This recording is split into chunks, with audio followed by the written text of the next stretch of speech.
에스더 9장 10장.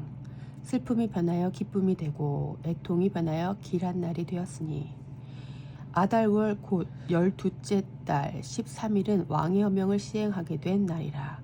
유다인의 대적들이 그들을 제거하기를 바랐더니 유다인이 도리어 자기들을 미워하는 자들을 제거하게 된 그 날에 유다인들이 아하수에로 왕의 각 지방 갑 읍에 모여 자기들을 해하고자 한 자를 죽이려 하니 모든 민족이 그들을 두려워하여 능히 막을 자가 없고 각 지방 모든 지방관과 대신들과 총독들과 왕의 사물을 보는 모든 자들이 모르드게를 두려워하므로 다 유다인을 도우니 모르드게가 왕궁에서 존귀하여 점점 창대하며 이 사람 모르드게의 명성이 각 지방에 퍼지더라.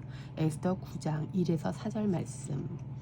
드디어 그 해의 마지막 달 13일 반전의 날이 밝았습니다. 사기가 오를 대로 오른 유대인들은 자신들의 대적을 제거하는 데 성공합니다. 민족들과 관리들에게 두려움이 임했고 아무도 능히 그들을 막을 자가 없었습니다. 에스더와 모르드게는 이 일을 기념하여 불임절을 제정하고 유대 자손들 대대손손이 지키도록 합니다. 그리고 아하수에로 왕과 모르드게는 각기 존귀한 자로 자리매김합니다. 구약성경 에스더서는 이렇게 끝이 납니다. 그리고 이들이 제정한 불임절은 약 2500년의 세월이 지난 오늘날까지 이어져 오고 있습니다. 이방인 그리스도인들도 대체로 에스더서를 긍정적으로 읽으며 자신의 신앙을 점검하곤 합니다. 일례로 캐롤 백텔의 에스더 주석서의 결론을 소개해 보겠습니다. 기독교인들은 불임절 사건을 기억하려는 이 호소가 그들에게도 적용되는지 궁금해한다. 왜냐하면 교회가 불임절을 지키고 있지 않기 때문이다. 그러나 우리는 그 축제의 주요 사건, 즉 에스더서를 읽는 일을 기억하는 것이 좋겠다. 분명 우리는 그 정도는 할 수 있다. 에스더서는 점점 늘어가는 비신앙적 문화권에서 신앙적이어야 하는 문제를 담고 있다. 이 책은 용기와 신앙과 구원의 이야기를 포함하고 있다. 과연 그렇습니까? 정말 에스더서가 용기와 신앙과 구원의 이야기입니까? 그렇다면 이 책의 결말은 해피엔딩이라고 해야 할 것입니다. 그러나 유대인들이 구원받은 이 이야기에 에스더나 모르드게가 내세울 것이 하나도 없음을 알고 있는 저와 여러분들은 선뜻 그렇다고 대답할 수가 없습니다. 그래서 저는 다시 질문합니다. 정말 에스더서는 해피엔딩입니까? 에스더 강해의 마지막 장은 이 질문에 대한 답입니다. 저는 교회가 에스더서를 용기도 신앙도 없는 자들을 구원하시는 하나님의 섭리에 대한 책으로 읽으며 우리 하나님만 높여 찬양하게 되기를 바랍니다. 이제 마지막 강해를 시작해 보겠습니다. 반전의 날 아달월 곧 12째 달 13일은 왕의 어명을 시행하게 된 날이라. 유다인의 대적들이 그들을 제거하기를 바랐더니 유다인이 도리어 자기들을 미워하는 자들을 제거하게 된 그 날에. 에스더 9장 1절 말씀. 드디어 12월 13일이 밝았습니다. 이날은 원래 대적들이 유대인들을 제거하기에 예고되었던 날입니다. 그런데 반전이 일어났죠. 죽음의 날이 도리어 유대인들이 그들을 미워하는 자들을 제거하는 날이 되었습니다. 날은 분명 같은 날인데 내가 제거되어야 할 날이 원수가 제거될 날로 바뀐 것입니다. 어쩌다 이렇게 된 것입니까? 왜 도리어 제거의 대상이 달라진 거냐 이 말입니다. 대반전이 일어난 이유는 표면적으로는 새로운 조서 때문이고 이면적으로는 하나님의 섭리와 은혜 때문입니다. 보이지 않는 하나님의 섭리였습니다. 조금 더 자세히 보기 위해서 두 단어 도리어와 제거하다를 주목해 봅시다.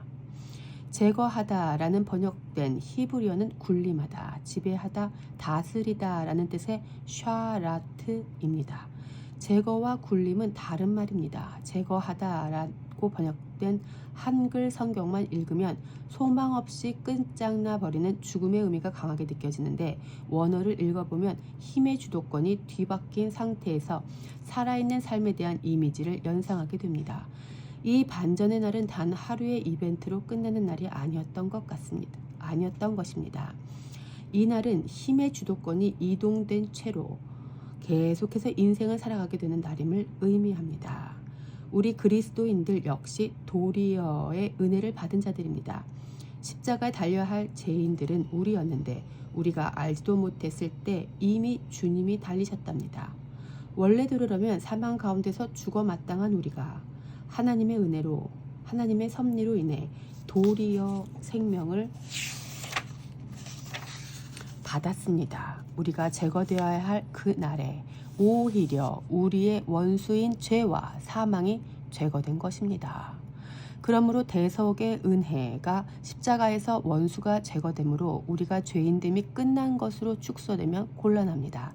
오히려 십자가로 인해 이제부터 그리스도인들이 힘의 주도권을 가지고 통치하며 다스리는 새로운 인생이 시작된 날로 확대되어야 마땅합니다. 세상 위에서 사는 새로운 인생이 시작된 것입니다. 이제 원수는 힘이 없습니다. 더 이상 사망이 왕노릇할 수가 없습니다. 이제는 은혜가 왕노릇하기에 담대하게 살아갈 수 있는 새날이 열렸습니다. 하나님께서 왕노릇하라고 기회를 주셨다면 어떻게 살아야 됩니까? 왕노릇하며 다스리며 담대하게 살아야 할 것입니다. 로마서 5장에서 확인해 봅시다. 그러나 이 은사는 그 범죄와 같지 아니하니 곧 한 사람의 범죄를 인하여 많은 사람이 죽었은즉 더욱 하나님의 은혜와 또한 한 사람 예수 그리스도의 은혜로 말미암은 선물은 많은 사람에게 넘쳤느니라. 또 이 선물은 범죄한 한 사람으로 말미암은 것과 같지 아니하니 심판은 한 사람으로 말미암아 정죄에 이르렀으나 은사는 많은 범죄로 말미암아 의롭다 하심의 이름이니라. 한 사람의 범죄로 말미암아 사망이 그 한 사람을 통하여 왕노릇하였은즉 더욱 은혜와 의의 선물을 넘치게 받는 자들은 한 분 예수 그리스도를 통하여 생명 안에서 왕노릇하리로다. 로마서 5장 15에서 17절 말씀. 의의 선물을 넘치게 받는 자들에 주목합시다. 이 선물은 받아들이는 게 아니라 받는 겁니다. 우리가 소소한 건 받을지 말지 선택할 수 있습니다. 예컨대 전화 정도는 안 받고 싶으면 안 받을 수 있습니다. 그런데 인간의 수준을 넘어서는 것은 그럴 수가 없습니다. 이 하루는 받은 것입니다. 받은 겁니다. 받을지 말지 선택할 수 없습니다. 땅이 우리를 받아주고 있습니다. 하나님이 주신 의의 선물을 받았다는 말도 이런 의미에서 이해해야 합니다. 우리가 받아들인 게 아니라 받은 겁니다. 이걸 은혜라고 합니다. 엄청난 은혜입니다. 이제 이 선물을 받은 자는 한 분 예수 그리스도를 통해 생명 안에서 왕노릇하며 삽니다. 구원의 소극적 차원에서 사망이 죽은 것만으로 기뻐하는 걸 넘어서서 적극적으로 우리 안에 주신 생명 안에서 왕노릇하며 담대하게 이 세상을 살아간다는 말입니다. 피차 이미 얻은 기회와 생명 안에서 두려움없이 도전하며 섬기고 사랑으로 베풀고 나누는 신자의 삶을 살아가시기를 축복합니다. 이 반전의 날, 도리어의 날에 유대인들이 보여준 모습은 우리 그리스도인들이 어떻게 살아야 할지를 단적으로 보여주고 있습니다. 2절부터 그들이 담대하게 군림하고 통치한 모습을 확인해 봅시다. 유다인들이 아하수에로 왕의 각 지방 각 읍에 모여 자기들을 해하고자 한 자를 죽이려 하니 모든 민족이 그들을 두려워하여 능히 막을 자가 없고 각 지방 모든 지방관과 대신들과 총독들과 왕의 사물을 보는 자들이 모르드게를 두려워하므로 다 유다인을 도우니 모르드게가 왕궁에서 존귀하여 점점 창대함에 이 사람 모르드게의 명성이 각 지방에 퍼지더라. 유다인이 칼로 그 모든 대적들을 쳐서 도륙하고 진멸하고 자기를 미워하는 자에게 마음대로 행하고. 에스더 9장 2에서 5절 말씀. 유대인들은 자기들을 해하고자 하는 자들을 죽이기 위해 모였습니다. 이에 모든 민족이 유대인들을 두려워했습니다.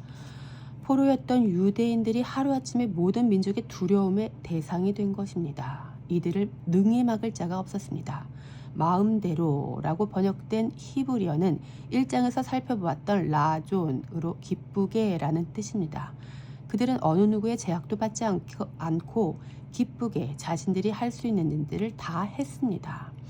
그들은 도성 수산에서 500명을 죽이고 진멸했고 6절 왕의 각 지방에서 대적들 곧 자기들을 미워하는 자 7만 5천 명을 도륙했다고 합니다. 16절 그런데 여기 중요한 건 그들이 한 행위보다 그렇게 한 장소입니다. 이들이 마음껏 활보하며 대적을 처단한 이 땅은 자기 땅이 아닙니다. 이들은 아하수에로 왕의 각 지방과 각 읍, 곧 아하수에로 왕의 땅에서 공격적이며 통치적인 삶을 살았습니다. 정말 이상한 상황입니다. 유대인들의 신부는 분명 페르시아의 포로인데 그 땅에서 어느 누구도 건드릴 수 없는 무적의 존재가 되어버렸습니다. 이유가 무엇이었습니까? 바로 새 생명을 얻었기 때문입니다. 새로 반포된 새 조서 때문에 궁극적으로 하나님의 섭리때문입니다.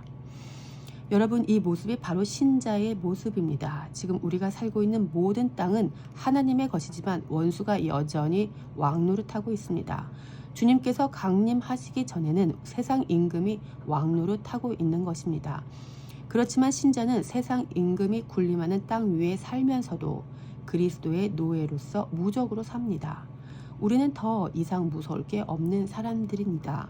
세상 임금의 땅처럼 보이는 이 지구 위에서 새로운 삶을 살며 원수를 지배하고 다스리며 삽니다.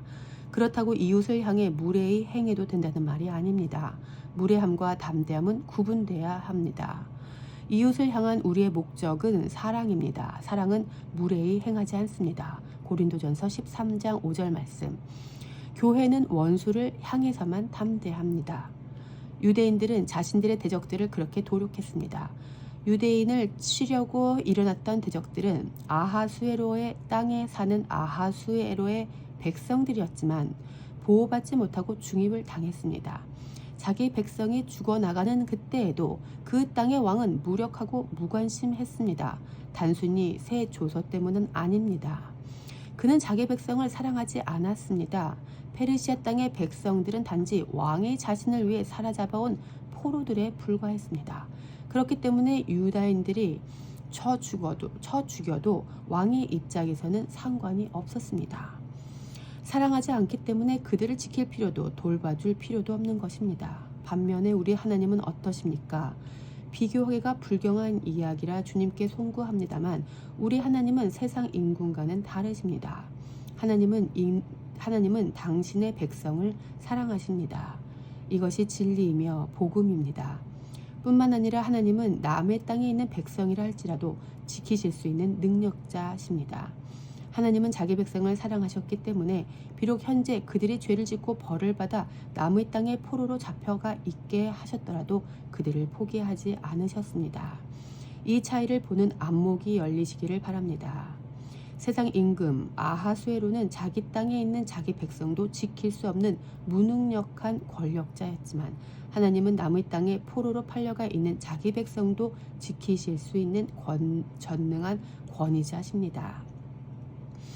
만약 이 소식을 페르시아 땅에 있는 사람들이 듣게 된다면 그들은 누구를 왕으로 인정해야 할까요?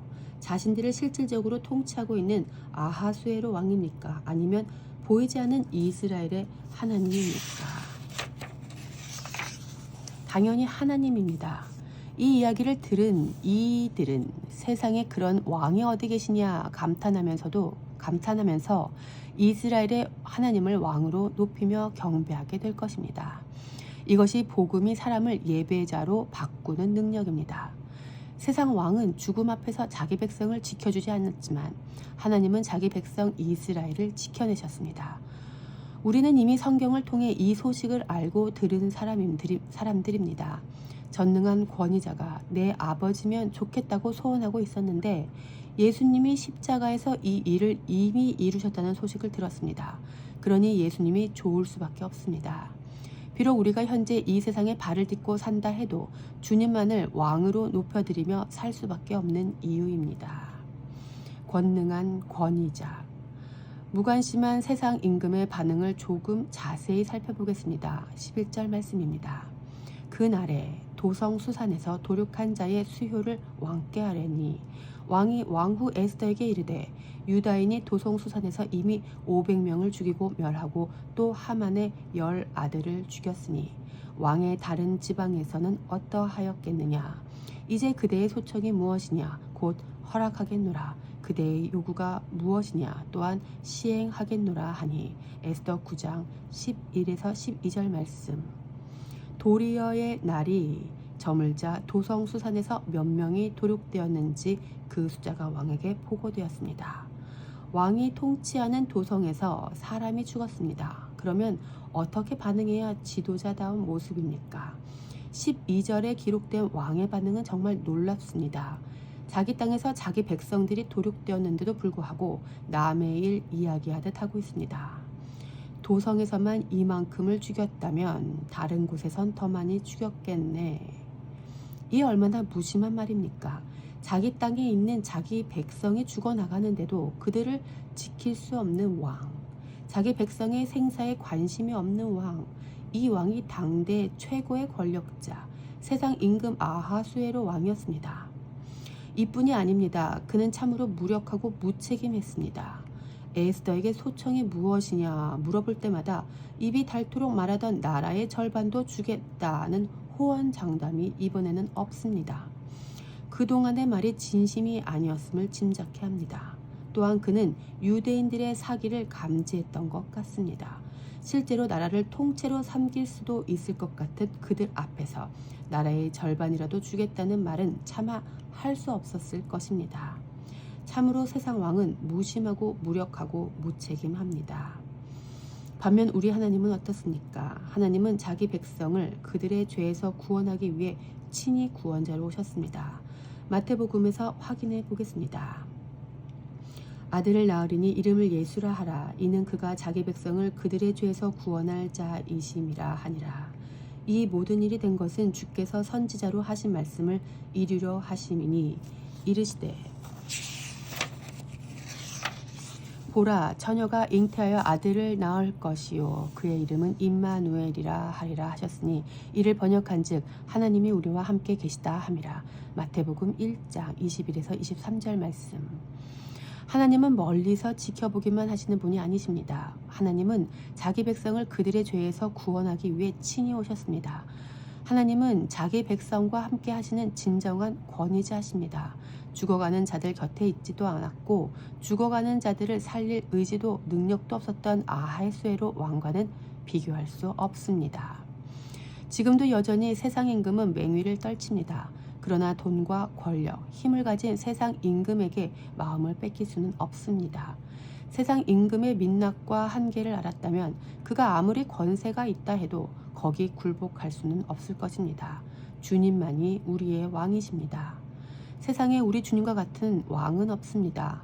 자기 백성을 죄에서 구원하시기 위해 함께해 주신 분은 우리 하나님 한 분뿐입니다. 요한복음에서도 확인해 봅시다. 참빛 곧 세상에 와서 각 사람에게 비추는 빛이 있었나니 그가 세상에 계셨으며 세상은 그로 말미암아 지은 바 되었으되 세상이 그를 알지 못하였고 자기 땅에 오매 자기 백성이 영접하지 아니하였으나. 요한복음 1장 9에서 11절 말씀. 우리 주님은 세상에 계셨지만 세상이 알지 못했습니다. 자기 땅에 오셨는데 자기 백성도 영접하지 않았습니다. 만약 우리가 왕이었다면 이 세상, 이 백성들을 사랑해 줄 마음이 들겠습니까? 인간은 그렇게 못합니다. 인간은 사랑이 자기 몸에서 나온다고 하지요. 사랑받는 사람은 사랑받을 만한 일을 한다는 이야기입니다.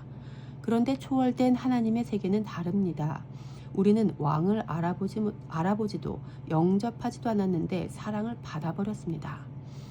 복음은 이런 무례하고 염치 없는 세상을 하나님이 사랑하셨다는 소식입니다. 그래서 하신 일이 무엇입니까? 하나님이 세상을 이처럼 사랑하사 독생자를 주셨으니 이는 그를 믿는 자마다 멸망하지 않고 영생을 얻게 하려 하심이라. 하나님이 그 아들을 세상에 보내신 것은 세상을 심판하려 하심이 아니요 그로 말미암아 세상의 구원을 받게 하려 하심이라. 요한복음 3장 16절에서 17절 말씀. 이것이 복음입니다. 굿뉴스, 좋은 소식입니다. 하나님은 무례하고 염치 없는 이 세상으로 아들을 보내주실 만큼 사랑하셨습니다. 성경은 이 일이 이미 일어났다고 선언합니다. 여러분, 이 소식을 들으면 숙연해지지 않습니까? 복음을 들었다고 민망함과 송구함 가운데 겸손히 하나님을 찬양하며 감격 속에서 살아야 마땅할 것입니다. 유대인 바울도 이 소식을 들었습니다. 그리고 이렇게 고백합니다. 내가 전에는 비방자요 박해자요 폭행자였으나 도리어 긍휼을 입은 것은 내가 믿지 아니할 때에 알지 못하고 행하였음이라. 우리 주의 은혜가 그리스도 예수 안에 있는 믿음과 사랑과 함께 넘치도록 풍성하였도다. 미쁘다 모든 사람이 받을 만한 이 말이여 그리스도 예수께서 죄인을 구원하시려고 세상에 임하셨다 하였도다. 죄인 중에 내가 괴순이라. 디모데전서 1장 13절에서 15절 말씀.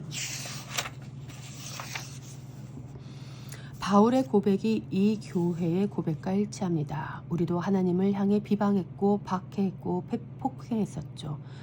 그런데 도리어 긍휼을 입었습니다. 죽어마땅한 소망 없는 자들이 긍휼을 입었습니다. 예수님 덕분입니다. 예수님 덕분에 그 사랑을 받고 믿음의 삶을 살아가게 되었습니다. 이 말은 모든 사람이 받을 만한 이야기입니다. 모든 사람 안에 바울이 들어간다면 그 안에 들어가지 못할 사람은 없습니다. 유대인 그 누구라도 이방인 중에 그 누가 됐다 할지라도 모든 사람이 받을 만한 믿음직한 말입니다. 우리가 믿을 것은 우리의 어떠함이 아니라 이 말입니다. 이 말이 믿을 만한 유일한 것입니다. 그래서 바울은 담대하게 이렇게 고백하는 것입니다. 그리스도 예수께서 죄인을 구원하시려고 세상에 임하셨다. 예수께서 십자가를 지셔서 죄인을 구하셨기에 이미 그렇게 되었기에 내가 죄인 중에 괴수라고 이야기해도 전혀 문제가 되지 않습니다. 그동안 우리의 과거를 다 알고 있는 원수가 우리를 얼마나 공포와 두려움에 몰아넣었습니까? 내가 그거 폭로한다. 이 말이 얼마나 우리의 심장을 떨리게 했냐 말입니다. 그러나 이제는 상관없습니다. 뭐 다 털어보라고 그럽시다. 내가 죄인인 걸 몰랐답니까? 교회 공동체에서 서로 실망할 게 뭐가 있습니까? 죄인인 거, 소망 없는 거 이미 다 알고 있는데요. 자녀들이 큰일 났다며 부모님께 말 못하고 괴로워할 때 괜찮다고 다독여주고 멋있게 용서해주는 겁니다. 그러면 그 자녀는 인생이 달라집니다. 용납받은 자녀는 사랑받음을 알고 더 근사하게 살아갑니다. 사도 바울이 그렇게 살았습니다. 본인이 죄인 중에 괴수라고 당당하게 이야기하면서 십자가의 길을 멋있게 걸어갔습니다. 하나님이 왜 그렇게 용서해 주셨는지 16절에 그 이유가 나옵니다. 그러나 내가 긍휼을 입을 까닭은 예수 그리스도께서 내게 먼저 일체 오래 참으심을 보이사 후에 주를 믿어 영생 얻는 자들에게 본이 되게 하려 하심이라. 디모데전서 1장 16절 말씀. 바울이 긍휼을 입은 이유가 후에 주를 믿어 영생 얻는 자들에게 본이 되게 하기 위함이랍니다. 바울도 하나님의 사람이 되었다면 이 세상에서 하나님의 사람이 안 될 사람은 없습니다. 바울이 이 이야기를 해준 것이 우리에게 얼마나 큰 은혜인지 모릅니다. 이 사람이 잘나서 말한 것이 아닙니다. 그가 못났기 때문에 이 말을 할 수 있는 것입니다. 바울에게는 과거의 수치가 더 이상 수치가 아닙니다. 나의 슬픔이, 나의 아픔이, 나의 한숨이 더 이상 그것 자체로 끝나지 않습니다. 하나님께서는 모든 것을 아름답게 승화시키는 능력이 있습니다. 그래서 결론이 이런 찬양으로 끝납니다. 17절입니다. 영원하신 왕, 곧 썩지 아니하고 보이지 아니하고 홀로 하나이신 하나님께 존귀와 영광이 영원 무궁하도록 있을지어다. 아멘. 디모데전서 1장 17절 말씀. 이것이 예배입니다. 은혜로 용서를 받고 다시 격려와 지직 가운데 새 기회를 얻은 자가 할 게 뭐가 있겠습니까? 주님을 찬양할 뿐입니다. 그리고 나가서 주님을 증거하는 것입니다. 우리를 통해서 그렇게 하신 주님만 증거되어야 됩니다.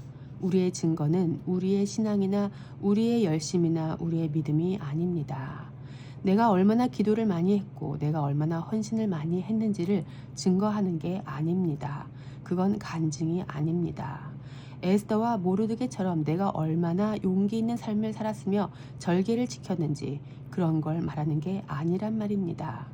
그저 우리가 얼마나 죄인이었는지 우리가 얼마나 하나님을 몰랐고 박해했고 비방했고 영접하지 않으려 도망 다녔는지, 내가 얼마나 죄인 중에 괴수인지 그걸 말하는 겁니다. 아니, 사실 이런 말도 할 필요가 없습니다. 다 아는 이야기니까요. 하나님이 이 죄인에게 얼마나 큰 긍휼을 베푸시고 구원하셨는지 그걸 말하는 겁니다. 그리고 만왕의 왕이신 하나님을 찬양하는 것, 이것이 기독교 신앙입니다. 엔딩 크레딧. 에스더서는 이렇게 끝납니다. 에스더서는 해피엔딩입니까? 제 짧은 식견으로는 새드 엔딩입니다. 에스더서의 마지막을 읽어내는 내 마음이 편치 않았습니다. 천천히 다시 말씀을 읽어봅시다. 아달월 14일에도 수산에 있는 유다인이 모여 또 300명을 수산에서 도륙하되 그들의 재산에는 손을 대지 아니하였고, 왕의 각 지방에 있는 다른 유다인들이 모여 스스로 생명을 보호하여 대적들에게서 벗어나며 자기들을 미워하는 자 7만 5천 명을 도륙하되 그들의 재산에는 손을 대지 아니하였더라. 아달월 13일에 그 일을 행하였고 14일에 쉬며 그날에 잔치를 베풀어 즐겼고, 수산에 사는 유다인들은 13일과 14일에 모였고 15일에 쉬며 이날에 잔치를 베풀어 즐긴지라. 그러므로 시골의 유다인 곧 성이 없는 고을고을에 사는 자들이 아달월 14일을 명절로 삼아 잔치를 베풀고 즐기며 서로 예물을 주더라. 에스더 9장 15에서 19절 말씀. 12월 13일 페르시아 왕국 전체의 유대인들이 자기들을 미워하는 자들을 도륙했습니다. 그리고 에스더의 요청에 따라 도륙의 날이 하루 더 연장되었는데 이는 수산성에만 해당되는 것이었습니다. 15절. 왕의 조서가 하루 만에 전국까지 닿을 수 없으니 도성에서만 하루 더 시행되었나 봅니다. 첫날 살해된 하만의 아들들도 둘째 날인 14일에 장대에 달렸지요. 그래서 13일만 도륙의 날로 삼았던 지방의 유대인들은 다음 날인 14일에 축하하며 잔치를 열었고, 도성 수산의 유대인들은 13일과 14일 이틀 동안 도륙을 행하고 15일에 잔치를 열었습니다. 생명을 얻고 원수를 처단한 유대인들이 잔치를 베풀어 즐기며 축하하고 서로 선물을 주고받습니다. 분위기가 좋습니다. 그러나 해피엔딩으로 가지는 못합니다. 그 이유를 알기 위해서 이 일을 기념하여 명절로 삼는 유대인들의 모습을 자세히 관찰해 봅시다. 먼저 부림이라는 말은 제비라는 히브리어 푸르의 복수형입니다. 도성 수산에서 이틀 동안 도륙이 행해졌기에 복수형으로 만드는 임이 붙여 부림이 된 것입니다. 명절이라고 번역된 히브리어 토브는 좋은이라는 뜻입니다. 잔치라는 말은 샤타, 술 취하다, 마시다에서 유래한 미쉬테인데 마실 것, 마시기라는 뜻입니다. 마지막으로 즐기다로 번역된 심하는 유쾌함, 기쁨, 환희라는 뜻입니다. 즉 부림이라는 날은 술을 취하도록 마시고 기뻐하며 서로 선물을 주고받은 좋은 날인 것입니다. 그리고 이 좋은 날은 모르드게에 의해 대대손손 지켜야 할 절기로 체정됩니다. 20절입니다. 모르드게가 이 일을 기록하고 아하수에로 왕의 각 지방에 있는 모든 유다인에게 원근을 막론하고 글을 보내어 이르기를, 한 규례를 세워 해마다 아달월 14일과 15일을 지키라. 에스더 9장 20에서 21절 말씀. 세상 왕이 다스리는 나라에서 모르드게가 법을 제정했습니다. 왕궁 안의 모든 유대인들은 이제 매년 아달월 곧 12월 14일과 15일을 절기로 삼아 지키라는 명령입니다. 우리는 지금까지 이 날이 도리어의 날임을 확인했지요. 모르드게는 이 날을 어떻게 설명하는지 22절부터 확인해 보겠습니다. 이 날에 유다인들의 대적에게서 벗어나서 평안함을 얻어 슬픔이 변하여 기쁨이 되고 애통이 변하여 길할 날이 되었으니, 이 두 날을 지켜 잔치를 베풀고 즐기며 서로 예물을 주며 가난한 자를 구제하라 하며 유다인이 자기들이 이미 시작한 대로 또한 모르드게가 보낸 글대로 계속하여 행하였으니 곧 아각 사람 함무다다의 아들 모든 유다인의 대적 하만이 유다인을 진멸하기를 꾀하고 부르 곧 제비를 뽑아 그들을 죽이고 멸하려 하였으나 에스더가 왕 앞에 나아감으로 말미암아 왕이 조소를 내려 하만이 유다인을 해하려고 악한 꾀를 그의 머리에 돌려보내어 하만과 그의 여러 아들을 나무에 달게 하였으므로 무리가 부르의 이름을 따라 그 두 날을 부림이라 하고 유다인이 이 글의 모든 말과 이 일에 보고 당한 것으로 말미암아 뜻을 정하고 자기들과 자손들과 자기들과 화합한 자들이 해마다 그 기록하고 정해놓은 때 이 두 날을 이어서 지켜 패하지 아니하기로 작정하고 각 지방, 각 읍, 각 집에서 대대로 이 두 날을 기념하여 지키되 이 부리미를 유다인 중에서 패하지 않게 하고 그들의 후손들이 계속해서 기념하게 하였더라. 에스더 9장 22에서 28절 말씀. 모르드게의 말에 따르면 매년 유대인들이 기념하고 지켜야 하는 이날 곧 부림절은 유대인들이 대적에게서 벗어나서 평안함을 얻은 날입니다. 슬픔이 변하여 기쁨이 되고 애통이 변하여 길한 날이 된 날입니다. 그래서 잔치를 베풀고 즐기고 서로 예물을 주며 가난한 자들을 구제하는 날이 되었습니다. 여러분, 이런 행동이 기특해 보이십니까? 모르드게의 이 편지에는 문제가 많습니다. 첫째, 이 글에는 주어가 빠져 있습니다. 이 명절의 기쁨은 누구 때문에 가능했던 것입니까? 모르드게의 편지의 가장 큰 문제는 이 날을 누가 허락하셨는지가 생략되어 있다는 점입니다.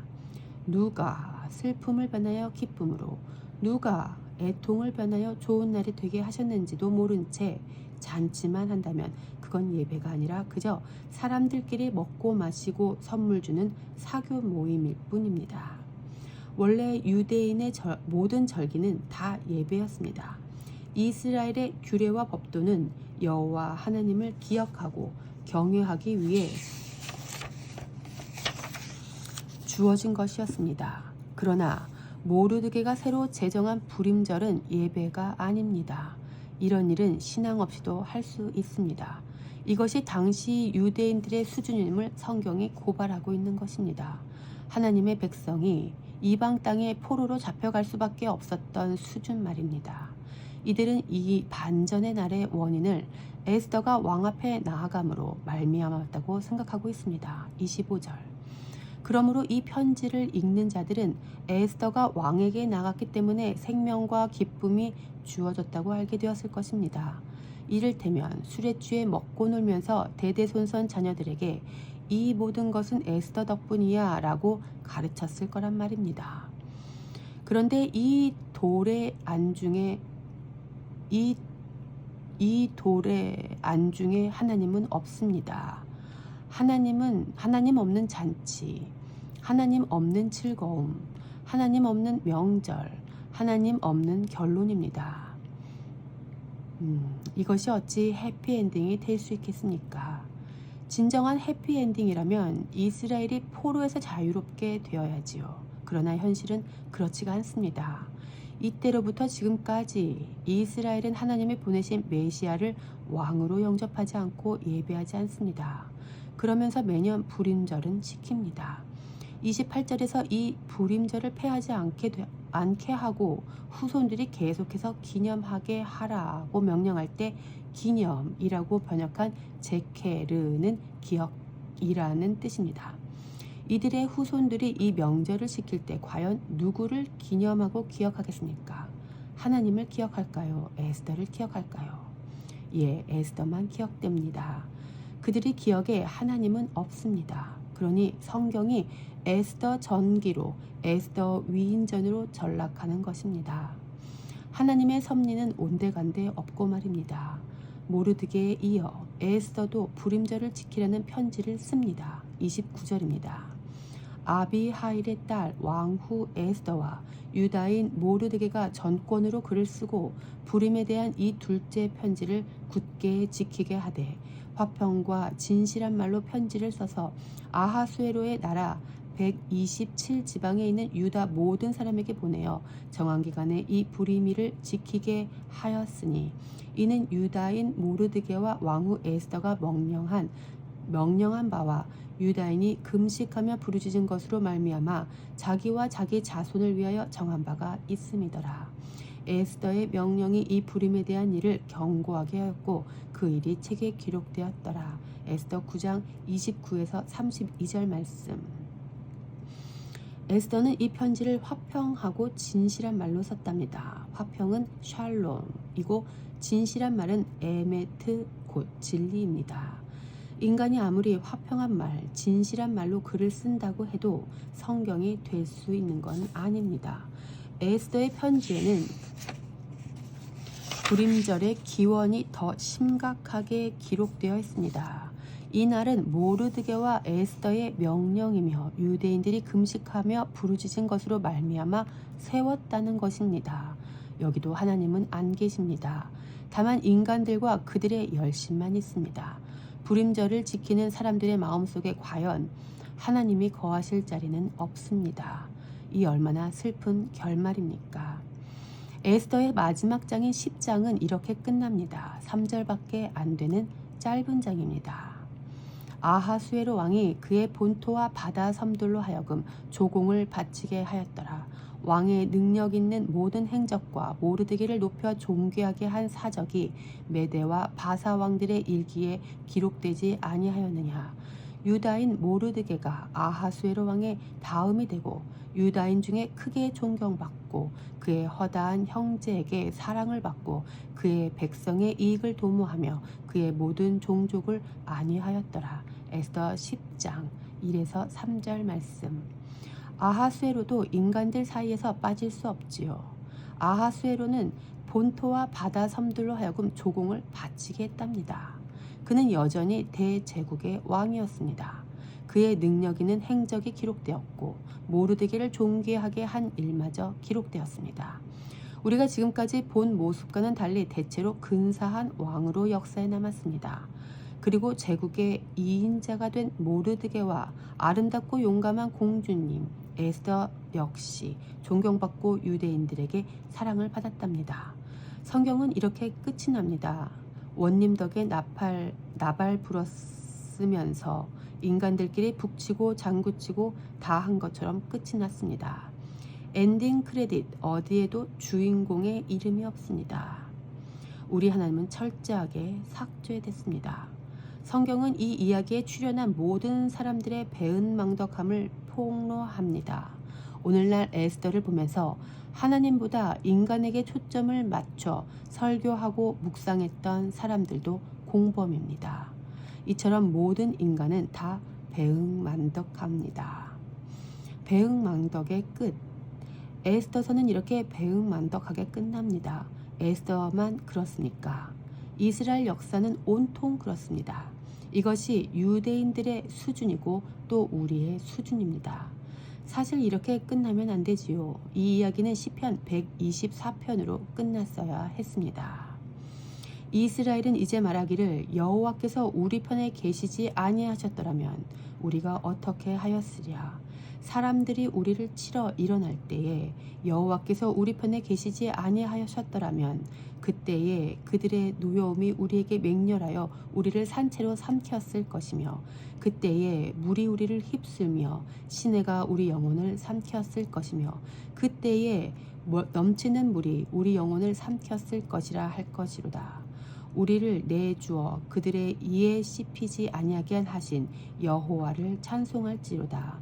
우리의 영혼이 사냥꾼의 올무에서 벗어난 새같이 되었나니 올무가 끊어짐으로 우리가 벗어났도다. 우리의 도움은 천지를 지으신 여호와의 이름에 있도다. 시편 124편 1에서 8절 말씀. 이렇게 여호와 하나님을 높이고 기억하며 끝나야 해피엔딩이란 말입니다. 그런데 이렇게 안 끝났습니다. 인간들끼리만 높아지는 걸로 끝나버렸습니다. 괴롭지 않으십니까? 오늘날에도 유대인들은 불임절을 지킨다고 말씀드렸지요. 그들은 아직까지도 아무것도 모릅니다. 12월 14일과 15일의 불임절을 지키는 그들의 기억 속에 하나님은 안 계십니다. 모르드게와 에스더는 있을지 몰라도 어린 양 예수님은 없습니다. 오늘날 이스라엘의 불임절은 술에 취해도 되는 날 정도가 아니라 술에 취해야만 되는 날입니다. 불임절 기간에 현대 이스라엘은 골목마다 술에 취한 사람들의 노랫소리와 대마초 냄새가 가득 넘쳐납니다. 이스라엘 아이들과 청년들은 기괴하게 분장하고 소란스럽게 거리를 활보하며 선물을 주고받습니다. 마치 미국의 할로윈 같습니다. 이들은 불임절을 보내면서 에스더의 아름다움과 용기와 결단을 찬양하며 민족적으로 용기 있는 유대인으로 살아갈 것을 다짐하고 축배를 듭니다. 하나님을 사랑하는 자라면 이 모습을 보고 울지 않는 사람은 아마 없을 것입니다. 하나님은 포로로 잡혀간 이스라엘을 지키셨지만 그들은 그런 하나님을 기억하지 않았습니다. 자기 의와 자기 금식, 자기 기도로 승리와 생명을 얻었다며 자축했을 뿐입니다. 에스더와 모르드게와 아하수에로는 기억되고 반정과 기적과 새 생명을 주신 하나님은 기억되지 않은 채 끝나버린 에스더서는 새드 엔딩입니다. 이보다 더 슬픈 결말은 없습니다. 그러나 저는 우리 하나님께서 이들을 넉넉히 용서해 주실 거라고 믿습니다. 왜냐하면 우리 하나님은 배은망덕한 자녀를 끝까지 사랑하시는 좋으신 아버지시기 때문입니다. 탕자의 이야기를 기억하십시오. 첫째 아들도 둘째 아들도 아버지는 안중에도 없는 불효막심한 자들이었지만 아버지는 끝까지 사랑하고 용납하셨습니다. 하나님이 넉넉히 용서하시는 분이 아니라면 우리도 살아남지 못합니다. 이들을 용서해 주실 거라고 믿은 이유는 또 있습니다. 이스라엘이 자화자찬하면서 불임절 내내 난리부르스를 춘 바로 다음 날 1월 14일이 대속의 유월절이기 때문입니다. 배은망덕한 자들이 방탕하게 술 취하고 놀았는데 바로 이어서 십자가에서 어린 양이 죽는 것입니다. 죄 지은 그들을 위해서 말입니다. 그래서 저는 인간들이 자신들의 축제를 버리고 술과 향락에 도취되어 있어도 하나님은 다시 유월절을 통해 그들의 죄를 용서하실 거라고 믿어야만 했습니다. 그래야만 소망이 있습니다. 결국 소망은 하나님의 어린 양으로 십자가에서 죽임당하신 우리의 어린 양 예수님께만 있는 것입니다. 이방인 그리스도인 우리는 어떻습니까? 신앙생활은 주어가 중요합니다. 오늘 우리는 누구를 기억합니까?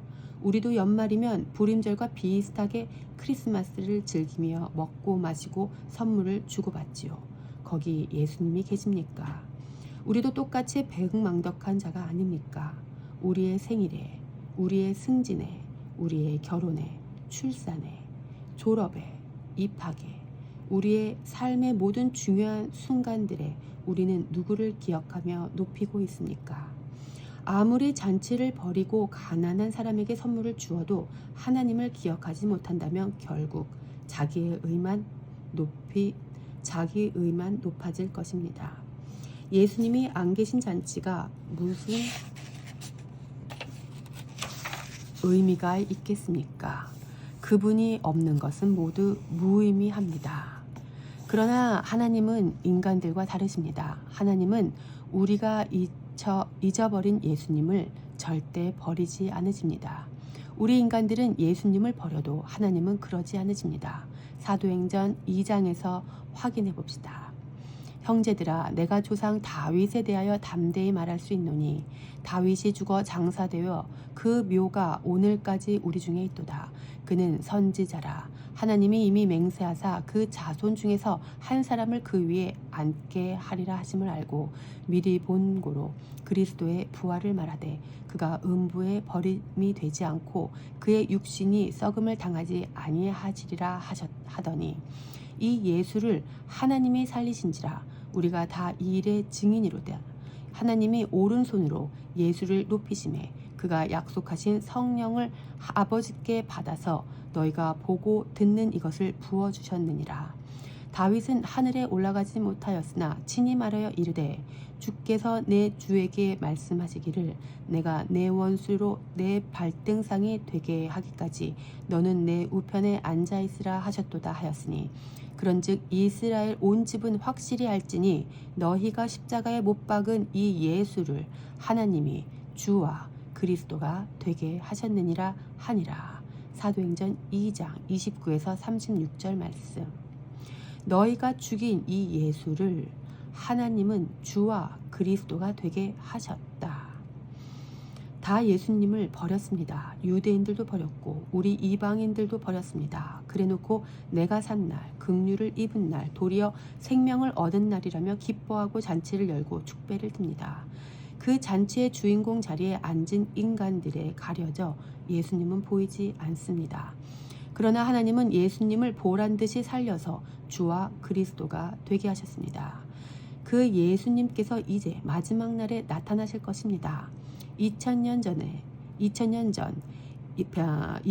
전 베드로의 설교를 들은 유대인들은 예수 그리스도의 이름으로 세례를 받았습니다. 우리 역시 예수 그리스도의 이름으로 세례를 받고 생명을 선물로 받았습니다.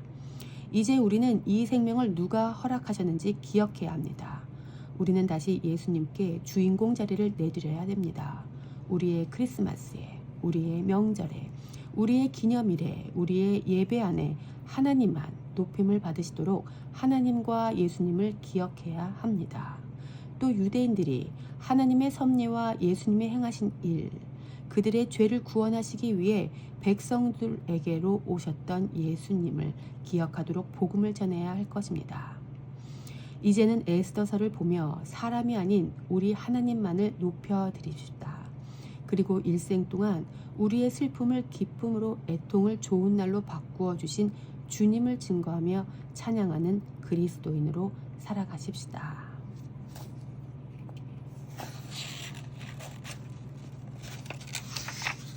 하나님은 누구신가? 하나님은 도리어 긍휼을 베푸셨습니다. 하나님은 인간들에 의해 또 잊히셨습니다. 하나님은 예수님을 주와 그리스도가 되게 하셨습니다. 하나님은 우리의 애통을 기쁨으로 변화시키셨습니다. 하나님은 온 땅에서 홀로 찬양받기 합당하신 유일한 왕이십니다. 말씀을 드리는 기도.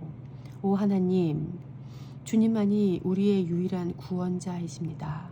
우리의 유일한 기쁨이시며 생명이십니다. 주님보다 더 귀한 것은 없습니다.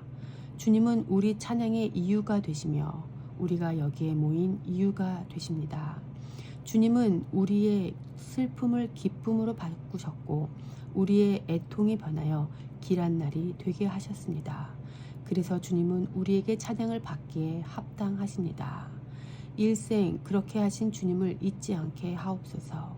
내 기쁨보다 기뻐하게 하신 분을 더욱 기념하게 하시고 내 생명보다 생명을 주신 예수님을 더욱 기억하는 자로 살아가게 하옵소서. 이스라엘의 유대인들이 그렇게 되기를 기도하오니 그들에게도 당신의 영을 부어주시는 은혜를 허락하여 주시옵소서. 이 일에 당신의 몸된 교회가 선한 도구로 쓰임받기를 원하오니 마음껏 사용하여 주옵소서. 우리를 살리시기 위해 십자가에서 죽임당하신 예수님을 늘 기억하며 우리에게 기쁨과 생명의 좋은 날 주신 예수 그리스도의 이름으로 기도드립니다. 아멘.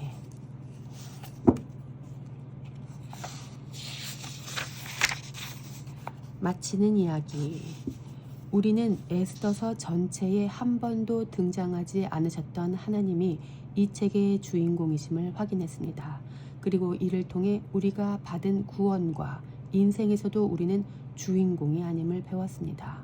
보이지 아니하시지만 하나님만이 주인공이십니다. 성경은 에스더 전기문이나 위인전이 아닙니다. 바라기는 이 성경 강해를 통해 성경 안에서 에스더나 모르드게 아하수에로 왕과 같은 사람이 아니라 하나님을 뵐 수 있는 안목이 생기셨기를 바랍니다. 성경은 하나님의 자기 계시입니다. 성경을 잘 봤다면 성경에서 자기 백성을 사랑하신 하나님을 보셔야 마땅합니다. 실컷 성경을 봤는데 교훈만 받았다면 스테이크 집에 가서 스테이크는 못 먹고 물만 잔뜩 먹고 나온 것과 같습니다. 얼마나 가난한 현실입니까?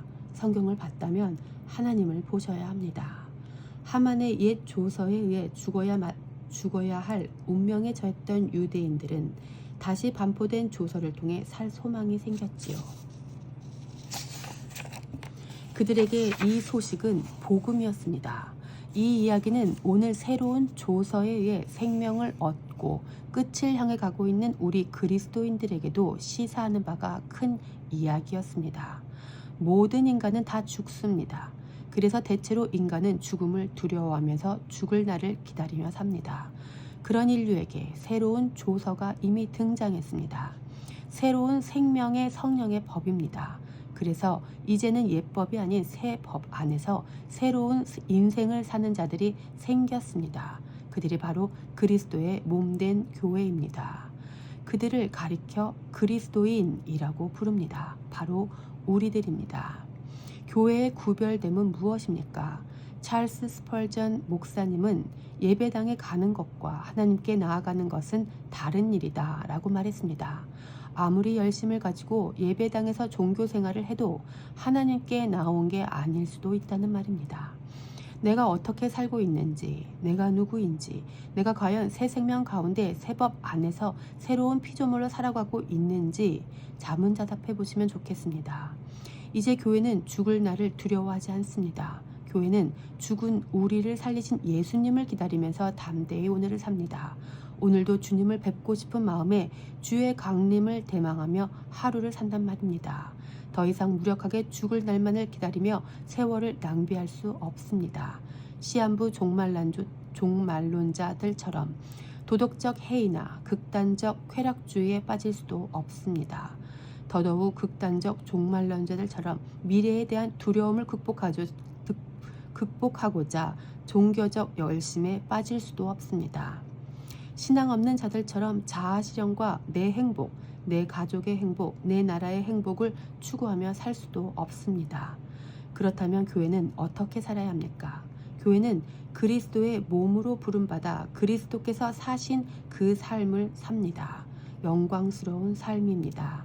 예고된 마지막 전쟁의 그날을 두려움이 아닌 설렘과 기대로 준비하며 각자의 자리에서 사는 겁니다. 이런 삶을 깨어있다라고 합니다.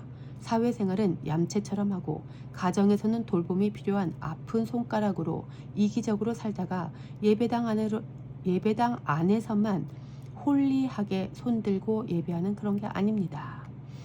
세상에서도 쓸모있는 사람으로 기여하며 살아야 합니다. 교회는 전쟁을 대비하며 의의 병기로 자신을 하나님께 드리는 자로 시간을 아껴야 됩니다. 우리가 학업을 하고 직업을 갖고 가정을 꾸리고 일상을 성실히 살아야 하는 이유입니다. 이 마지막 때를 사는 우리의 삶이 녹록지 않습니다. 요한계시록 12장을 보면 우리가 마지막 때를 사는 모습이 어떤 것인지 힌트를 얻을 수 있습니다. 용이 여자에게 분노하여 돌아가서 그 여자의 남은 자손 곧 하나님의 계명을 지키며 예수의 증거를 가진 자들과 더불어 싸우려고 바다 모래 위에 서 있더라. 요한계시록 12장 17절 말씀. 여자의 남은 자들, 이들은 하나님의 계명을 지키며 예수님의 증거를 가진 자들입니다. 바로 우리 부름받은 교회라고 말할 수 있지 않을까요? 우리는 새 계명을 받았고 예수님의 증거를 가진 증인들입니다. 우리가 아니면 세상은 예수님이 누구신지 알 자가 없습니다. 하나님이 미련한 우리를 통하여 미련한 전도를 통하여 당신을 알리도록 허락하셨습니다. 참 우리 주님도 대책 없으십니다. 좀 근사한 사람들에게 맡기시든지 지혜로운 사람들에게 합리적으로 하셨으면 더 좋았을 텐데 이렇게나 연약한 우리를 부르셨으니까요. 그러나 하나님은 우리 정도면 된다 하십니다.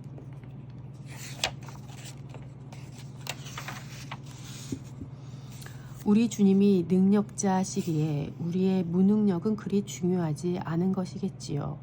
그런데 그런 자들이 용과 더불어 싸우려고 바다 모래 위에 대치하고 있습니다. 저는 이것이 우리의 인생이라고 봤습니다. 이 전쟁을 치르는 것 말입니다. 교회의 숙명, 우리의 인생살이입니다. 그러면 이 싸움, 이 전쟁 앞에서 우리는 어떻게 해야 됩니까? 매일 두려워서 벌벌 떨면서 살려달라고 비굴하게 소리치며 굴욕적으로 살아서야 되겠습니까? 그럴 수 없습니다. 로마서 6장에는 새 법 가운데 새 생명을 얻고 사는 사람들의 삶의 모양이 있습니다. 만일 우리가 그의 죽으심과 같은 모양으로 연합한 자가 되었으면 또한 그의 부활과 같은 모양으로 연합한 자도 되리라. 로마서 6장 5절 말씀. 우리는 예수 그리스도의 십자가 안에서 죽었습니다. 그것이 새 법입니다. 그랬다면 예수님이 부활하신 것과 똑같이 우리도 부활할 것입니다. 소망이 생겼습니다. 우리가 알거니와 우리의 옛 사람이 예수와 함께 십자가에 못 박힌 것은 죄의 몸이 죽어 다시는 우리가 죄에게 종노릇하지 아니하려 함이니 이는 죽은 자가 죄에서 벗어나 의롭다 하심을 얻었습니다. 로마서 6장 6에서 7절 말씀. 예수님의 십자가 안에서 우리가 죽은 것은 이미 일어난 일입니다. 우리에게 일어난 현실입니다. 우리와 대척하고 있는 원수는 우리에게 어떻게든 죄를 지으라고 유혹할 것입니다. 유혹에 무력하게 넘어가시겠습니까? 이제는 그럴 수 없습니다. 맞서 싸워야 합니다. 이것이 새 법 아래에서의 인생입니다. 만일 우리가 그리스도와 함께 죽었으면 또한 그와 함께 살 줄을 믿노니 이는 그리스도께서 죽은 자 가운데서 살아나셨음에 다시 죽지 아니하시고 사망이 다시 그를 주장하지 못할 줄을 알미로라. 그가 죽으심은 죄에 대하여 단번에 죽으시며 그가 살아계심은 하나님께 대하여 살아계심이니 이와 같이 너희도 너희 자신을 죄에 대하여는 죽은 자요 그리스도 예수 안에서 하나님께 대하여는 살아있는 자로 여길지어다. 로마서 6장 8에서 11절 말씀. 우리는 이제 죄에 대하여는 죽었습니다. 죄에 대해 죽었기 때문에 원수의 유혹에 안 넘어갈까요? 아닙니다. 애석하지만 잘 넘어갑니다. 죽을 몸을 갖고 살기 때문에 넘어갈 수밖에 없습니다. 그러나 중요한 건 넘어간 다음입니다. 한 번 넘어졌다고 자책하거나 숨어 있으면 안 됩니다. 내 기도로 극복하면서 일어나는 것도 아닙니다. 우리는 주님을 바라보고 다시 씩씩하게 일어나야 합니다. 주님을 바라보며 다시 전쟁하며 인생을 사는 겁니다. 이것이 중요합니다. 나의 실패가 영원한 실패는 아닙니다. 실패하는 오늘의 나도 영원한 하나님의 언약 가운데 있기에 영원히 실패할 수가 없습니다. 걱정 마라. 너의 실패가 영원한 실패가 되지 않으니. 감격하라. 너의 실패에도 내가 이미 승리했으니. 맞이하라. 이 모든 일을 이룬 내가 곧 다시 오리니. 이 복된 소식으로 넉넉히 이기며 담대하게 다시 일어서는 것입니다. 그래서 바울은 12절에서 이렇게 말합니다. 그러므로 너희는 죄가 너희 죽을 몸을 지배하지 못하게 하여 몸의 사욕에 순종하지 말고. 로마서 6장 12절 말씀. 몸의 사욕에 순종하면 결국 유혹에 넘어가기도 합니다. 때론 맞서 싸우는 동안 죄책감이나 종교적 열심으로 나타나기도 하지요. 이제는 모두 아닙니다. 그렇게 살지 않습니다. 이제는 판이 달라졌습니다. 이어지는 말씀에서 확인해 봅시다.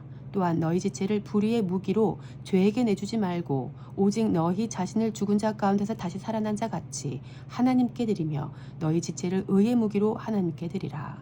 죄가 너희를 주장하지 못하리니 이는 너희가 법 아래에 있지 아니하고 은혜 아래에 있음이라. 그런즉 어찌하리요? 우리가 법 아래에 있지 아니하고 은혜 아래에 있으니 죄를 지으리요? 그럴 수 없느니라. 로마서 6장 13에서 15절 말씀. 우리가 계속 죄 아래에 있었다면 죄 지으면 실패, 끝이 맞습니다. 원수가 넌 죄를 지었으니까 끝났어 라고 정죄하면 끝입니다. 그런데 복음은 무엇입니까? 이제는 그 법 아래에 있지 않다는 소식입니다. 교회는 은혜 아래에 있는 새 법을 받았습니다. 그러니 어떻게 해야 되겠습니까? 이제 우리는 이 은혜 아래에서 우리의 몸을 하나님께 드리며 다시 씩씩하게 일어나 전쟁하는 것입니다. 아무리 실족해도 쓰러지지 않습니다. 로마서 11장 11절 말씀. 삐끗했다고 발목이 부러집니까? 무릎 좀 찍혔다고 죽냐 말입니다. 그저 실족한 건 실족한 거고 넘어진 건 넘어진 겁니다. 우리는 여전히 은혜 안에 있습니다. 더구나 하나님은 넘어진 인간들과 동역하는데 선수가 아니십니까? 강하신 주님께서 절룩이고 무릎이 깨져 짐만 되는 깍두기로 가득한 팀을 거뜬히 이끌어 가십니다. 그러니 이제는 넘어졌다고 징징댈 시간이 없습니다. 지금 당장 일어나셔야 합니다. 성경을 보십시오. 하나님이 여전히 살아계십니다. 우리에게도 다시 기회를 주십니다. 이제는 세월을 아낍시다. 주님이 부르시는 그날까지 예수님의 영광스러운 제자로 함께 뜁시다. 아무쪼록 피차 하나님의 섭리와 은혜 아래에서 교회됨의 회복과 주의 강림을 대망하며 살아갈 수 있기를 예수 그리스도의 이름으로 축복합니다. 그러면 내가 묻습니다. 이스라엘이 걸려 넘어져서 완전히 쓰러져 망하게끔 되었습니까? 그럴 수 없습니다. 그들의 허물 때문에 구원이 이방 사람에게 이르렀는데 이것은 이스라엘에게 질투하는 마음이 일어나게 하려는 것입니다. 이스라엘의 허물이 세상의 부요함이 되고 이스라엘의 실패가 이방 사람의 부요함이 되었다면 이스라엘 전체가 바로 설 때에는 그 복이 얼마나 더 엄청나겠습니까? 로마서 11장 11절에서 12절 말씀.